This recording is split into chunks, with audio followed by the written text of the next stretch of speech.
The lights went out while her hands were already inside his chest. The generator coughed once, then died, and the underground field hospital fell into a silence that felt heavier than the concrete above it. A Navy SEAL lay open on the table, bleeding out, his breathing shallow, his pulse fading. The room was lit by nothing but 2 headlamps and the red glow of a battery. Monitor slipping towards 0.*. What city are you watching from today? If this story resonated with you, hit subscribe for more real stories about extraordinary people. The rookie nurse did not step back. She tightened her jaw, leaned closer, and kept working. What do you do when stopping means death, but continuing means risking everything? Minutes earlier, she had been invisible. A new transfer, young, quiet, the kind of nurse combat surgeons barely notice until something went wrong. When the wounded came in from the ambush, no one expected her to be the one standing closest to the most critical patient. The SEAL had taken shrapnel during an extraction gone bad. Not a clean wound. Not simple. Internal bleeding, collapsed lung, damage that required hands steady enough to work without guidance. The senior surgeon was stabilizing another casualty when the power failed in the darkness. Someone shouted for her to step away. She did not. Why would a rookie nurse refuse an order in the middle of chaos? Her fingers moved with certainty, not panic.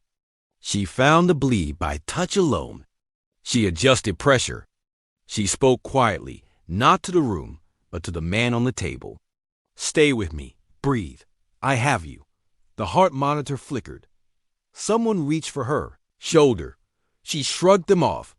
Was this courage, or was it something else entirely? The blackout stretched longer than expected.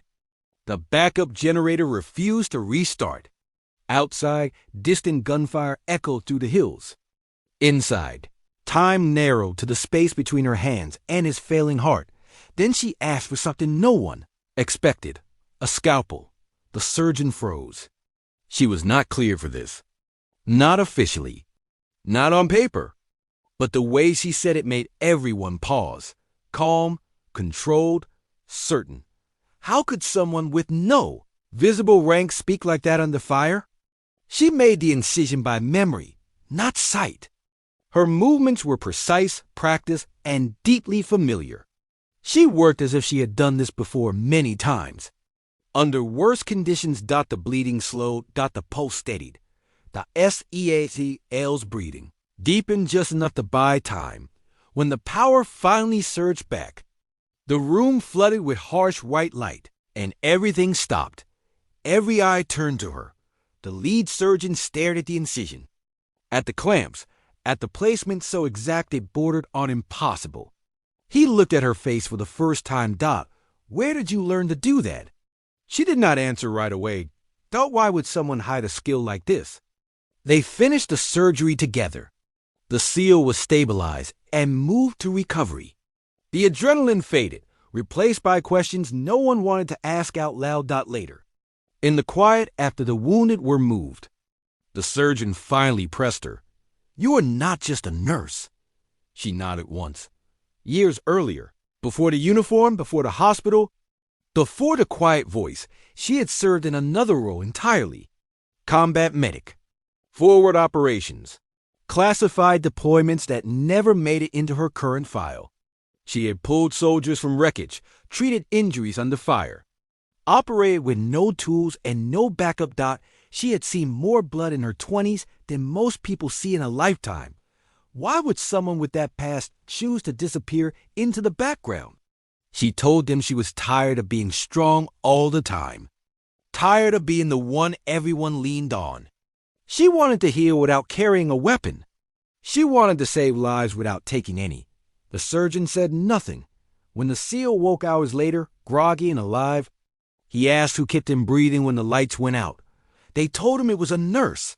He laughed weakly, then stopped when he saw her standing by the door. She met his eyes.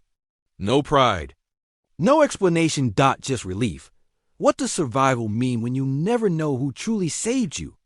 Days later, as the unit prepared to move out, the SEAL found her again. He tried to thank her. She stopped him with a raised hand. "You do not owe me anything," she said.